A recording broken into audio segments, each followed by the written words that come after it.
नई नवेली रीना अपने कमरे में बैठी आंसू बहा रही थी।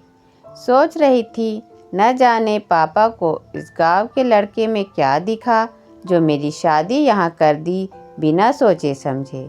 तभी रेडियो में कोई मायके को कर दे संदेश, पिया का घर प्यारा लगे गाना आने लगा। विजय किसी काम से कमरे में आए तो रीना को रोते देख बोले, क्या यार, रेडियो पर तो गाना आ रहा, पिया का घर प्यारा लगे, पर तुम्हें अभी तक पिया का घर प्यारा नहीं लग रहा। कोई कष्ट है तो बताओ। किसी ने कुछ कहा क्या? मैंने तुम्हें बताया था अम्मा थोड़े तेज मिजाज की है, पर मन की बहुत अच्छी है, उनकी बात दिल पर मत लेना। सहमते हुए रीना ने अपने आंसू पोंछ लिए। माँ की हिदायत याद आ गई, पति से कभी उनके नाते रिश्तों की बुराई मत करना। रीना को आंसू पोंछते देख विजय शरारत से हंसकर बोले, क्यों, मुझे देखकर अब पिया का घर प्यारा लग रहा है? पति की प्यार भरी छेड़खानी से रीना शर्मा गई। अभी विवाह के 1 महीना भी नहीं हुआ था। यूँ तो विजय उसका पूरा ध्यान रखता था, पर शहर से गांव में आई रीना गांव के रीति रिवाज के संग तालमेल नहीं बैठा पा रही थी। सासू माँ को नई बहू से ढेरों अरमान, पर बहू तो अनाड़ी थी। फिर क्या, सासू माँ अपने पद का पूरा उपयोग कर रही थी, अतः रीना को हर दिन परीक्षा से गुजरना पड़ता। हाँ, रात में पति का प्यार उसके दिल के घावों पर मरहम लगा देता। कल सुबह ही सासू माँ पड़ोस से आए रिश्तेदार को कह रही थी, बहू को कुछ काम नहीं आता, उसकी माँ ने कुछ सिखाया नहीं। क्या शहर में लोग अपनी लड़कियों को कुछ सिखाते नहीं? वो रिश्तेदार महिला सासू माँ को बोली, और लाओ शहर की लड़की, हम तो आपसे पहले ही कह रहे थे, ये शहरी लड़कियाँ काम धंधा नहीं कर पाएगी, नखरे अलग दिखाएगी। सुनकर रीना को बहुत बुरा लगा, रो कर रह गई, पर कुछ बोली नहीं। कुछ दिन और बीते। मायके से पिता और भाई रीना को विदा कराने के लिए आ गए। पिता और भाई को देख रीना फूले न समा रही थी। इस चक्कर में विजय के मलिन चेहरे पर उसकी निगाहें नहीं पड़ी। रीना जब कमरे में अपना सामान पैक करने आई, तब विजय ने उसका हाथ पकड़ लिया। मायके में मेरी याद नहीं आएगी तुम्हें? क्यों आएगी, मैं अपने घर जा रही हूँ, जब मन करे आप मिलने आ जाना। मैं तो कॉलेज में अपनी सभी सहेलियों से मिलने का कब से इंतजार कर रही थी। कम उम्र रीना अपनी सहेलियों, कॉलेज और मायके वालों से मिलने की खुशी में मग्न थी। ठीक है, तुम वहाँ खुश रहो, मैं भी तुमसे मिलने नहीं आऊँगा, थोड़े आक्रोश से विजय ने कहा।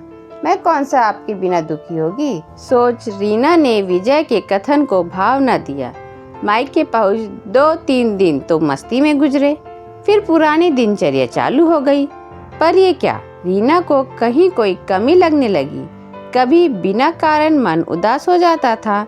माँ ने ससुराल के बारे में पूछा तो रीना ने कहा, आप तो कहती थी वहाँ सासू माँ दूसरी माँ है, पर वो तो सिर्फ मुझे ही डांटती रहती है। विभा ननद को किसी गलती पर नहीं डांटती। अगर वो रिश्ते में भेदभाव करेगी तो मैं कैसे वहाँ रह पाऊंगी। उस समय रजनी जी चुप रह गई, पर मौके की तलाश में थी। रजनी एक सुलझी हुई महिला थी।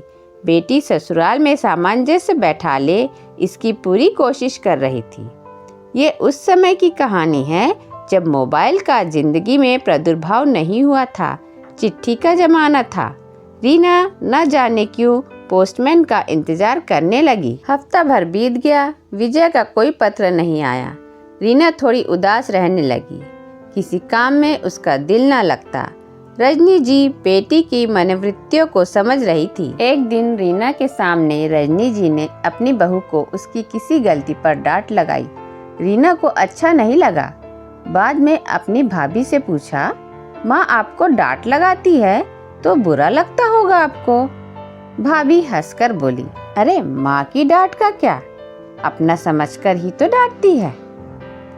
फिर इस घर के रीति रिवाज आगे ले जाने की जिम्मेदारी भी तो मेरी ही है। इसलिए माँ प्यार और अनुशासन दोनों से साथ रही है। रीना के मन की एक गिरह खुल गई। सासू माँ डांटती थी तो ख्याल भी तो रखती थी। भाभी की बात ने उसके सोचने की दिशा बदल गई। एक दिन बेटी को उदास देख रजनी ने उदासी का कारण पूछा तो रीना फफक पड़ी। मुझे आए 15 दिन हो गए, विजय का कोई पत्र नहीं आया। ऐसा क्यों होता माँ? मुझे क्यों उनकी याद आ रही? उनको तो कोई परवाह नहीं मेरी। ये कैसा गठबंधन है? हमारा ये गठबंधन ऐसा ही होता है। दो अनजान लोग इस गठबंधन में बंध कर कब एक दूसरे के दिल में बस जाते पता नहीं चलता। एक दूसरे की इच्छा और रिश्तों का सम्मान भी इस गठबंधन की पहली शर्त होती है। समय के साथ ये गठबंधन और मजबूत हो जाता है। एक बात याद रखो रीना, सिर्फ लेना नहीं बल्कि देना भी सीखो। अगर विजय का पत्र नहीं आया तो तुम ही आगे बढ़कर लिख लो। तुम्हारी एक पहल तुम्हारे लिए खुशियों का द्वार खोल देगी। माँ की बातें सुन रीना का दिल हल्का हो गया। रात का खाना खाकर पत्र लिखने बैठी थी। पेन मुंह में दबाए गहन सोच में डूबी। क्या संबोधन दूँ? बाहर घंटी बजी।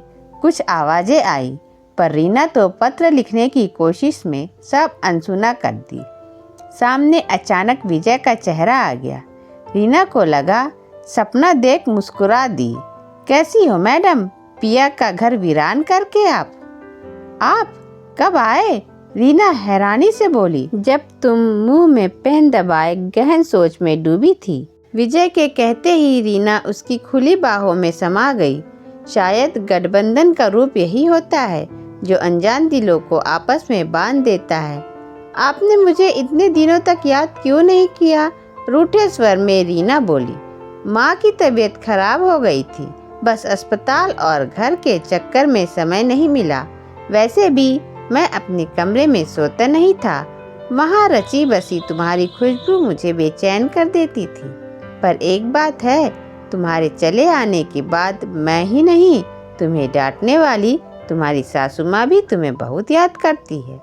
उन्होंने ही भेजा है बहू का हाल चाल ले आ। विजय जी, अब मैं समझ गई। माँ की डांट में भी उनका प्यार और परवाह छुपी होती है। रिश्तों की गरिमा इस गठबंधन ने मुझे समझा दी है। आपको ये कहानी कैसी लगी दोस्तों? कमेंट बॉक्स में ज़रूर बताइए। पसंद आई हो तो लाइक शेयर कीजिए और चैनल को सब्सक्राइब कीजिए।